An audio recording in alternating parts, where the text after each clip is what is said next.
You know what's so funny about this DIY? I swear halfway through I hated it. Like I hated it and I was like, I quit, I'm not doing this, there's no video this week, it's stupid and it sucks. And then I did two little things that just, boom, instantly transformed it into a piece that I cannot wait to wear and I cannot wait to share with you and I think you're gonna love.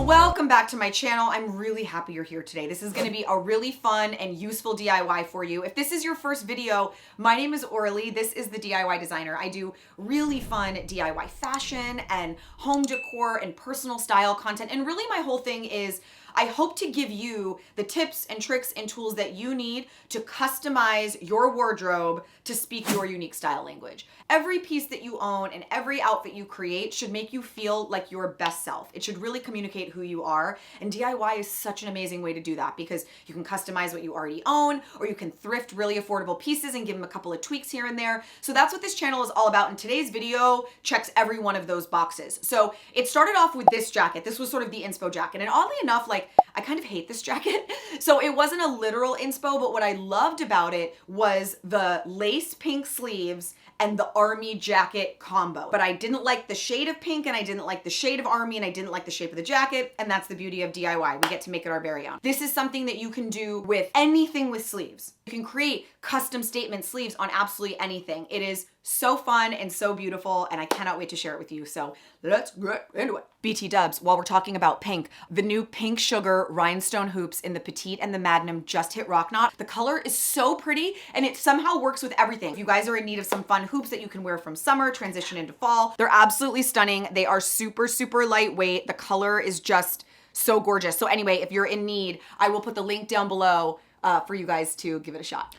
Alrighty, first things first, I went to my local thrift store and I went in the home section. I got super lucky where I found these pink doilies, but there was only one long enough to make a sleeve. So I moved further down the aisle and I found a couple of really good tablecloths. This one was great, but it had some stains on it. It's not the one that I end up grabbing, but this is exactly where I found it, $4 for a beautiful tablecloth. Then I didn't end up finding any army jackets at the thrift store, so I went to a local vintage store. This is called Iguanas. They always have like costumey stuff, so they've got big sections of kind of each category. At first I thought I would do camo, and this was the jacket that I grabbed. But then I ended up finding a jacket that looked more like this, just a solid green simple jacket, and that's what I end up using. I took the tablecloth and I bleached it because it had a little bit of like a yellowy brown, it looked like stains to me. So I soaked it in a little bit and it took it to a bright white, which meant that it was probably cotton. So I was easily going to be able to dye it. I added a little bit of the RIT dye, I believe it was like a light rose color. Now there's two separate pieces because originally I thought that I would cut them in half. I would use one to make white sleeves and I would use one to make pink sleeves and create two different jackets. I ended up deciding to dye it, which was silly because I end up with two smaller pieces instead of one larger piece, and you'll see why that became an issue later. I let it soak for about an hour and a half to 2 hours, and then I rinsed it in the sink, threw it in the wash, and here we go. You can see the colors are very different from the inspo. I liked the softer, more muted tones that would feel almost vintagey, so I didn't want anything that was too saturated. First thing you want to do is remove your sleeves. In order to remove the sleeves and make it easier to sew later, I recommend cutting right along the edge of the existing seam line. You want to maintain the seam on the actual jacket itself. So right now what I'm cutting is pulling the sleeve away right up to the edge, but leaving that full seam because we're going to sew the sleeve right into that, and it's just going to keep the existing seam, which is going to make it even easier. Cut your sleeve open in the center seam so that when you open it up, you have a perfect pattern piece that can now be used to recreate your sleeves that will fit perfectly. So here's the problem. Because I cut the tablecloth in half, I didn't have quite as much length to work with. I wasn't able to fit both sleeves while making sure that the pattern on the tablecloth lined up evenly on both sleeves. I also wanted to reuse the edge, like the hem of the tablecloth, so I didn't have to hem the bottom of my sleeve. So it ended up being a bummer, but what I had to do was basically cut one sleeve out of each piece, which meant there was a lot of waste. But what I really wanted was to line up the pattern. You can see how the diamond ends right on that shoulder. It was really important to me to make sure that the sleeves were gonna have the same pattern on the tablecloth. Now you can see that I made the sleeve shorter. The only thing you do not want to mess with is the top, the shoulder part, because that's what's going to fit into our sleeve perfectly. You want to turn it into a bell, you want to shorten it, whatever you want to do from the bottom you can do, but just make sure that the top where the shoulder is not going to be messed with. That's how it'll fit perfectly. Now these were the colors that I originally had, right? And something about it wasn't feeling quite right. I felt like maybe if I had tried to do like an ombre bleach and faded the bottom, it would feel a little bit more faded and vintagey, and it looked amazing. This is what I had, and I swear this was the number one thing that made the biggest difference. It just made it feel cool and special and old, and I don't know, I loved it.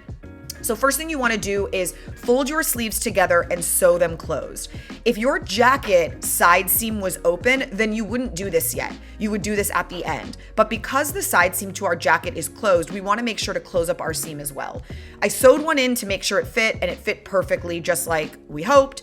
Now, in order to pin it in, what you want to do is take your sleeve, you're going to first pin the shoulder, and then you're going to pin the underarm. That makes sure that you're perfectly even and anchored in the top and the bottom. And now you're just going to evenly distribute the pins all the way around.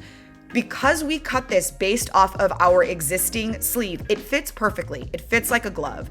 Now, when you're sewing it, you want to sew into the existing stitch line. Remember, when we cut off the sleeve, we maintained that stitch line. So you want to run your stitch in a matching thread right along it so it just disappears. It looks like it was always there.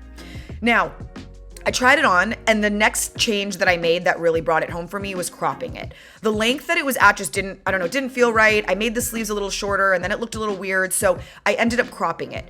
Anytime you're cropping a jacket, what I recommend doing is cutting the right and left side separately, but you do want to button the front and make sure that you're lined up perfectly even. That way, when you actually button your jacket closed, the center front is going to be straight and you're not going to have any issue.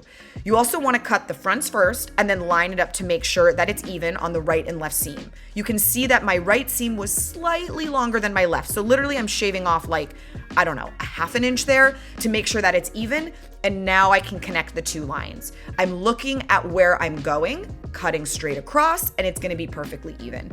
Now, the last thing was I played around with the idea of adding in almost like little like patches. I took pieces of the fabric because I obviously had a lot of excess of the tablecloth. I also grabbed an old quilt that I had and kind of thought like, ooh, do I want little floral patches, kind of like a little Love Shack fancy vibe.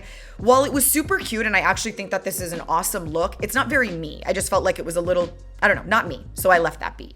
Okay, I'm gonna model this for you. I'm thrilled with how this came out. The ombre bleaching to create a fade made all the difference in the world. Cropping it made all the difference in the world. I'm obsessed with it. I love it terribly, and I hope that you guys love it too. So if this was your first video, I hope that you'll subscribe to the channel. And for those of you that are always here, thank you so much for watching. I hope that you guys can like the video or comment.